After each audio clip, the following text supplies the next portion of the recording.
नमस्कार दोस्तों, स्वागत है आपका आपके अपने यूट्यूब चैनल केवी एजुकेशन में। मैं कुलदीप आपका स्वागत करता हूं। आज हम बात करेंगे सिविल सर्विसेज एग्ज़ाम के बारे में, कुछ महत्वपूर्ण पहलुओं पर, जो कि इस परीक्षा की तैयारी करने से पहले हमें क्या क्या सोचना चाहिए, क्या क्या करना चाहिए, उसके बारे में हमें जानकारी देते हैं।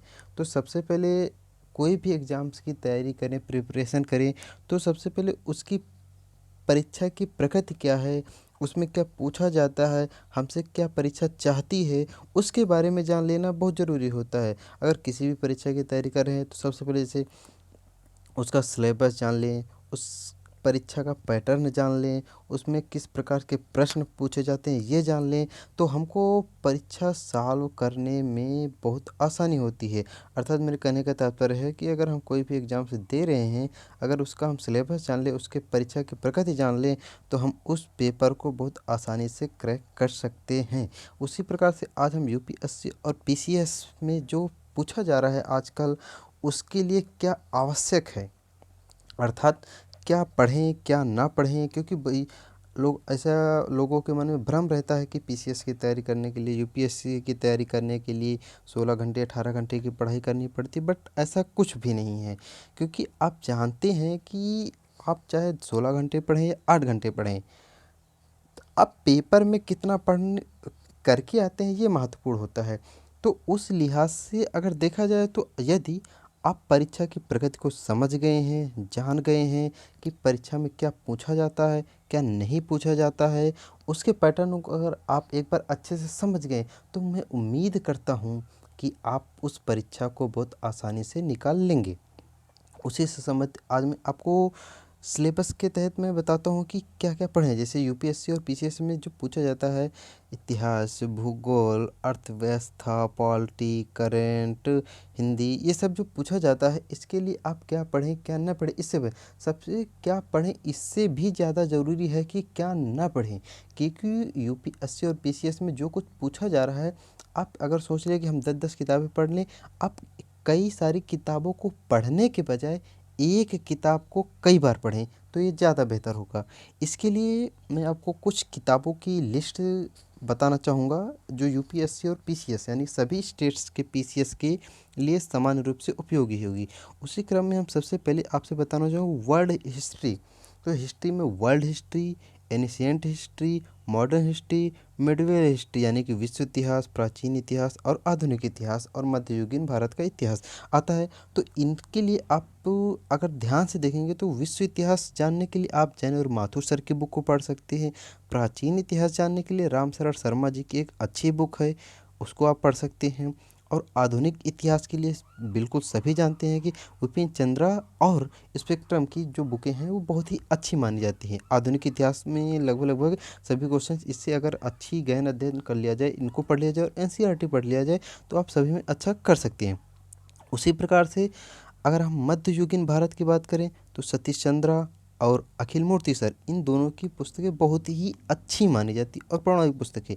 यूपीएससी और पीसीएस में यही पूछा जाता है कि आप क्या पढ़ रहे हैं वो प्रामाणिक है, इसलिए वो जो सामान वही पढ़ें, पुस्तकें वही पढ़ें जो प्रमाणित हो, जहाँ से प्रश्न पूछे जाने की प्रवृत्ति रही हो।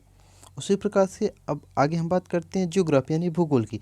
तो भूगोल की बात करें तो अपने आप में भूगोल तो बहुत बड़ा है, तो उसको भी जैसे वर्ल्ड ज्योग्राफी, इंडियन ज्योग्राफी, इन सभी को कवर करना पड़ता है इसमें, और वो डीपली नॉलेज होना चाहिए। तो इसके लिए आप अगर माजिद हुसैन सर और महेश बर्नवाल सर, इन दोनों लोगों की ज्योग्राफी की पुस्तकें पढ़ते हैं और एनसीईआरटी का अध्ययन करते हैं, तो मुझे उम्मीद है कि आप 100% इसमें सफलता प्राप्त कर सकते हैं। और मैपिंग के लिए आप एटलस या मैपिंग के लिए आप ऑक्सफोर्ड का अध्ययन कर सकते हैं। उसके बाद अगर हम बात करें इकोनॉमिक्स की, तो इकोनॉमिक्स के लिए सबसे आप सभी जानते हैं रमेश सर, रमेश कुमार की जो पुस्तक है वो पूरे भारत में चलती है। अर्थव्यवस्था का मतलब होता है रमेश कुमार ही सर, यानी कि अर्थव्यवस्था पढ़नी है आपको रमेश कुमार सर। और उसके साथ साथ आपको एक कल और है कि प्रेम शंकर सर को आप पढ़ सकते हैं, और निशांत सर, इन दोनों को भी आप पढ़ सकते हैं। उसके साथ साथ अर्थव्यवस्था में जो बजट पहलू होता है, प्रतिवर्ष जो बजट आता है, आरबीआई की नीतियाँ क्या होती हैं, योजनाएँ क्या होती हैं, इनको आप अर्थव्यवस्था में इग्नोर नहीं कर सकते। यानी कि बजट, योजनाएँ और आरबीआई, इन सबको आपको पढ़ना ही पड़ेगा, क्योंकि आरबीआई के तहत ही बहुत सारे क्वेश्चन पूछे जा सकते हैं। हमारी मौद्रिक नीतियाँ क्या हैं, इनसे भी क्वेश्चंस आते हैं। तो और आरबीआई की वेबसाइट विजिट करते रहें कंटिन्यू, तो इससे आपको क्वेश्चन का अनुभव मिलेगा। और जो प्रति महीने आर्थिकी आती हैं, पत्रिकाएं आती हैं, उनका अध्ययन करके आप अर्थव्यवस्था संपूर्ण तैयार कर सकते हैं। उसके बाद हम बात करते हैं साइंस की। अगर हम भाई साइंस की बात करें, तो साइंस के लिए जहाँ तक मेरा अनुभव रहा है कि साइंस के लिए सबसे अच्छी चीज़ अगर कोई चीज़ है, तो वो है 6 to 12 एनसीईआरटी। 6 to 12 एनसीईआरटी अगर आप अध्ययन कर लेते हैं, तो मुझे नहीं लगता कि आपको साइंस के लिए कुछ और पढ़ने की ज़रूरत है। हाँ, और बायो के लिए आप 11 और 12 की स्पेशली थोड़ा डीपली अगर पढ़ लेंगे, तो मैं आपको दावे के साथ कहता हूँ कि विज्ञान में आपका कोई भी प्रश्न छूटेगा नहीं। ठीक, विज्ञान भी हो गया आपका। उसके बाद हम आते हैं पर्यावरण।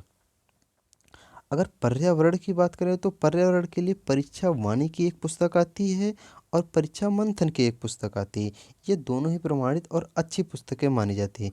इसलिए परीक्षा वाणी और परीक्षा मंथन, इन दोनों पुस्तकों को लेके अध्ययन करके आप देखिए। ऑनलाइन एडिशन आप कहीं से भी प्राप्त करके इनका अध्ययन कीजिए। आप इनमें देख सकते हैं कि आपके लिए क्या उपयोगी हैं कि नहीं, आप बिल्कुल पाएंगे। उसी प्रकार से करंट अफेयर, यूपीएससी और पीसीएस चाहे किसी भी स्टेट का हो, तो उसमें करंट अफेयर की सबसे महत्वपूर्ण भूमिका होती है। अगर हम करंट अफेयर की बात करें कि हमेशा स्टूडेंट्स के मन में डाउट रहता है कि करंट अफेयर कहाँ से तैयार करें, कैसे तैयार करें, कितना तैयार करें। तो इसके लिए मैं आपको बता दूं, करंट अफेयर की बहुत ज़्यादा टेंशन लेने की ज़रूरत नहीं है। इससे आप मंथली मैगजीन्स जो आती हैं, मासिक पत्रिकाएं आती हैं, उनका अध्ययन कीजिए। न्यूज़पेपर, और न्यूज़पेपर को तो आप छोड़ ही नहीं सकते आप। और न्यूज़पेपर कौन सा पढ़े, ये नहीं जो प्रत्येक स्टेट या ज़िले में लोकल खबरें छपती, इनको नहीं, बल्कि किसी भी पेपर का आप दैनिक, अगर हिंदी मीडियम है तो दैनिक जागरण लिख सकते हैं, इंग्लिश में है तो आप द हिंदू लिख सकते हैं। इनके आप राष्ट्रीय संस्करण का अध्ययन करें। ठीक, आप इनके राष्ट्रीय संस्करण का अगर अध्ययन करते हैं, तो मैं आपको बता दूं, इससे आपको बहुत सारी मदद मिलेगी। इससे और करंट अफेयर, और जैसे कुछ पत्रिका, कुरुक्षेत्र हो गया, कुरुक्षेत्र हो गया, और योजना हो गई, ये सारी पत्रिकाएं आप पढ़ के भी करंट अफेयर तैयार कर सकते हैं।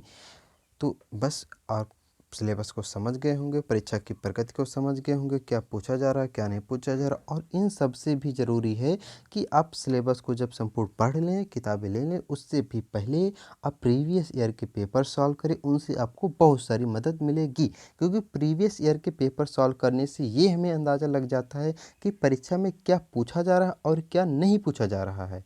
ठीक, अगर आपको इस सिलेबस का पूरा इन बुक्स की लिस्ट का पीडीएफ चाहिए, तो आप हमारे डिस्क्रिप्शन में भी टेलीग्राम चैनल ज्वाइन करके आप वहां से इसका पीडीएफ ले सकते हैं।